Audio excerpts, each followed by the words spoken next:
Hey, it's Joe Crump. The next question I hear a lot is, I'm in X city and I don't believe that it'll work in my city, and which I disagree with. We've been able to do this in every city in the country.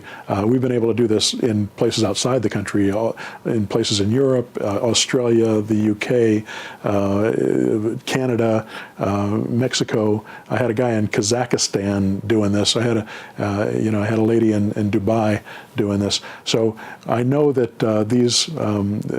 these techniques will work anywhere you're at. But a lot of times what I find is if my students don't believe they can do something, they probably can't. You know, if you don't believe you can pull something off, it makes it really difficult to do it. So sometimes it makes sense to start someplace else. So let's say you're in a really high-end market and you're a newbie, you're green, you're wet behind the ears, you know, all that stuff.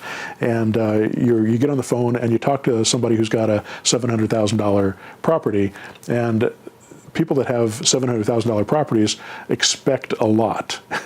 They expect you to be competent, and they expect you to be smart, and it's intimidating sometimes when you are just getting started talking to them. And it might be easier talking to someone, and it may not be that a $150,000 property owner expects anything less, but I think the perception is, oh, they've got a $150,000 property, they don't have as much money, so they must not be as important as somebody who has a $700,000 property. You know, it's ludicrous that we actually think this, but I think that a lot of people actually have that feeling and they get intimidated. So instead of, if you're in a big high-end market, sometimes it makes sense to work in a low-end market too. I like working in high-end markets because you make more money on them, and if you're competent, you'll make money. But it's also, if you're working in the market where you live, you can go face-to-face with people, and sometimes people will trust you more if they see you face-to-face. So work the high-end market that you're in, but also work another market, maybe a lower-end market, you know, Midwest, Rust Belt, Sun Belt. You know, you can work in a lot of different states and work, you know, you don't have to do this locally. It can be remotely. So let's say I'm in California and Southern California, and I'm in a, you know, $500,000 average price range area, and I start doing the auto marketer in that area, and I'm bringing in leads, and I'm talking to people, and I'm not getting deals together. So I decided let's also do it in Memphis. I want to do it in Memphis, Tennessee. The property values are in the $200,000 range. I can work with those people, and I'm a little more comfortable talking to them. And I talk to them from California in Memphis, and somebody says, yes, I'm going to do the memo with you. I'll sign the memo. I'll do a deal with you.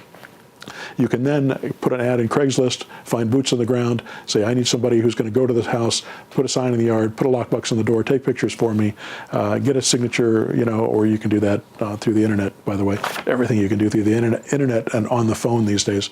That way, everything can be shunted through that other person, and you can do everything without leaving your house.